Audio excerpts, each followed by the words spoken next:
নমস্কার বন্ধুরা, কেমন আছেন আপনারা সবাই? আশা করি আপনারা সবাই ভালো আছেন। আমরাও কিন্তু অনেক অনেক ভালো আছি।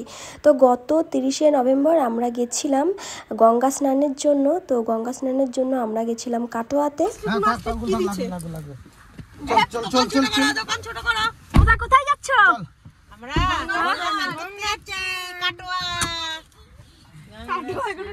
তো আমরা মোটামুটি অনেকটা দূরেই চলে এসেছি। তো গাড়িতে উঠলেই আমার ভীষণ অসুবিধা হয়, তো ওই জন্য আমরা রাস্তার মাঝখানে একটুখানি দাঁড়িয়েছিলাম। তো এইখানে এত সুন্দর একটা পুকুর ছিল, আর সেটা বাঁধানো ছিল চারি সাইডটা। ওখানেই একটুখানি বসলাম, বেশ বাইরেটা একটু হাওয়া ছিল, ভালো লাগছিল।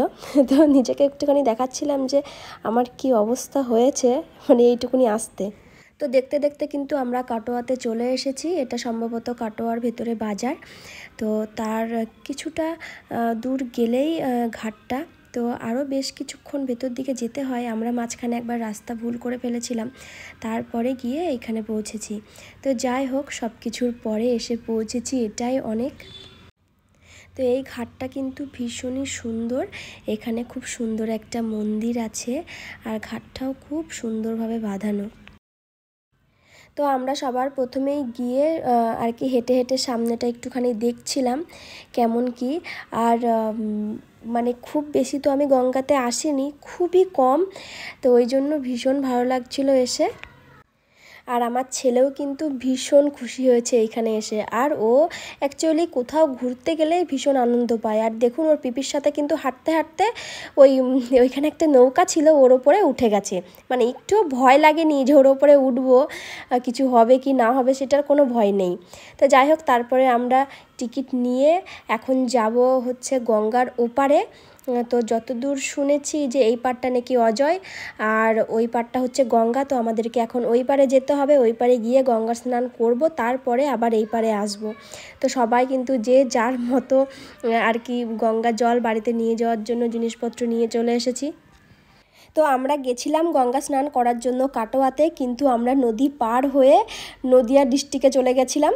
তো সামান্য মাঝে একটুখানি ডিস্টেন্স, তার ভেতরে এপাশে কাটোয়া, ওপাশে হচ্ছে নদিয়া। তো এইরকমই প্রত্যেকটা জায়গাতেই হয়, কোথাও বর্ধমান, কোথাও বীরভূম, তো এরকমই হয়। তো এইরকমভাবে নদী পার হয়েছিলাম নৌকাতে করে অনেক বছর আগে। আবার যখন নৌকাতে চড়েছি, সত্যি এত ভালো লাগছিল, সবাই মিলে মানে নৌকাতে করে যাচ্ছি এপার থেকে ওপার, খুব ভালো লাগছিল। তো আমরা এই টাইমটাতে নদীর মাঝামাঝি জায়গাতে ছিলাম। চারিদিকটা এত সুন্দর লাগছিল দেখতে, সত্যি অসাধারণ। আর এখন সত্যি কথা বলতে ওই মানে ইট পাথরের বাড়ি ঘর দূর দেখতে দেখতে না আর ওগুলো আর ভালো লাগে না। মনে হয় যে খুব একটা শান্তশিষ্ট জায়গাতে যাব, খুব নিলিবিলি থাকবে, লোকজন থাকবে না, এরকম একটা ব্যাপার। সেরকম জায়গা ভীষণই ভালো লাগে এখন। কি আছে?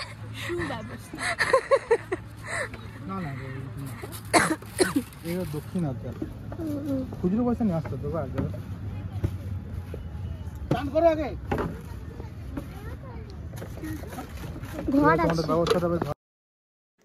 তো আমরা এখন বর্তমানে নদিয়া ডিস্ট্রিক্টে আছি। তো এই ঘাটেই আমরা স্নান করব। আর এখানে কিন্তু জামা কাপড় ড্রেস চেঞ্জ করার জন্য মোটামুটি ভালো একটা ব্যবস্থা করা আছে, সেটা নিয়ে কিন্তু কোনো অসুবিধা হয়নি আমাদের।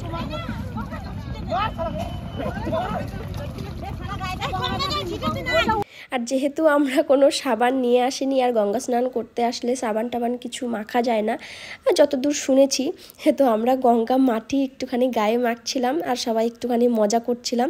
তো সেটা সবসময় হয়েই থাকে, মানে কোনো একটা জায়গায় যদি ফ্যামিলি মিলে যাওয়া হয় তো একটু একটু মজা তো হবেই।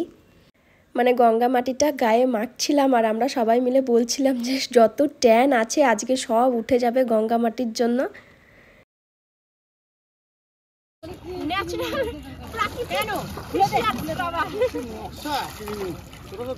ভালো হয়েছে এটা।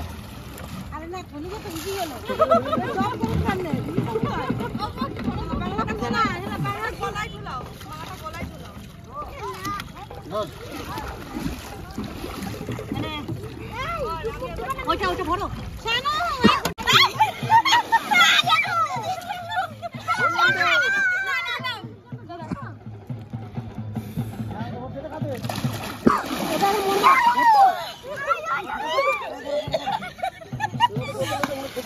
তো আমাদের স্নান কমপ্লিট, ড্রেস চেঞ্জ করা সমস্ত কিছুই কমপ্লিট হয়ে গেছে। এখন আমরা আবার যাচ্ছি নদীর ওই পারে। তো আমরা নৌকাতেও উঠে পড়েছি, এখন শুধুমাত্র ওই পারে যাওয়ার পালা। আর এখন হচ্ছে সমস্ত ড্রামগুলো জলে ভর্তি, সেটাও ভারী আছে। আর এই পারে এসে আমার ছেলে একটা গাড়িও কিনে নিয়েছে, তো সেটা তো সব জায়গাতে হয়ই। আর আমরা তারপরেই চলে গেলাম খাবার খেতে। আর নিরামিষ খাবারই খেয়েছিলাম, যেহেতু গঙ্গা স্নান করে উঠেছি ওই জন্য সবাই মিলে একটু নিরামিষ খাবারই খেলাম। খুব বেশি কিছু ছিল না, কিন্তু মিনিমাম 2টো সবজি ছিল, ভীষণই ভালো ছিল, শান্তি করে খেয়েছিলাম। তো খাবার খাওয়ার পরে এখন যাচ্ছি আমরা মিষ্টির দোকানে। তো এখান থেকেই মানে কয়েকজনের মুখে শোনা যে খুব ভালো একটা মিষ্টির দোকান আছে। এখন সেই মিষ্টির দোকানের খোঁজে আমরা সবাই মিলে বেরিয়ে পড়েছি। আর এটাই হচ্ছে সেই মানে নামকরা মিষ্টির দোকান, যেটা পরাণের ক্ষীরের পান্তুয়া। তো এই নামটাই সবাই বলছিল। তো এই দোকানেই আমরা চলে গেছিলাম মিষ্টির খোঁজ করতে করতে। তো এখান থেকে কয়েকটা মিষ্টি নিয়ে এসেছিলাম বাড়ির জন্য। আমি যেহেতু মিষ্টি খুব বেশি পছন্দ করি না, তবুও মনে হলো যে নামকরা মিষ্টি একটু নিয়েই যাই। তো তারপরে ফিরে এসে আমাদের গাড়ি আবার চলতে শুরু করলো বাড়ির পথে। আর বাড়ি আসার পথে হচ্ছে আমাদের পানাগড়ের বাইপাসের কাছে একটুখানি দাঁড়িয়েছিলাম চা খাওয়ার জন্য। আমি চাও খাই না, শুধুমাত্র দাঁড়িয়েছিলাম, আর কিচ্ছু না। আর খুব ভালো একটা জিনিস, এই সময় গঙ্গা স্নান করে বাড়ি ফিরে আসার সময় আমার কোনো অসুবিধা হয়নি গাড়িতে, শুধু ঘুমাতে ঘুমাতে এসেছি খুব রিল্যাক্সে। তো টুকটুক করতে করতে আমরা কিন্তু বাড়িতে পৌঁছে গেছি। আর বাড়িতে এসে গাড়িটা খোলার পরেই গঙ্গার জল কিছুটা পড়ে গেছে। তো কি আর করার, সেটা নিয়ে তো আর কিচ্ছু করা যাবে না। তো যাই হোক, আজকের ভিডিওটি এখানেই শেষ করছি। যদি ভিডিওটি ভালো লেগে থাকে তাহলে অবশ্যই একটা লাইক কিন্তু করতেই পারেন। তো আজকের মতো ভিডিওটা এখানেই শেষ করছি।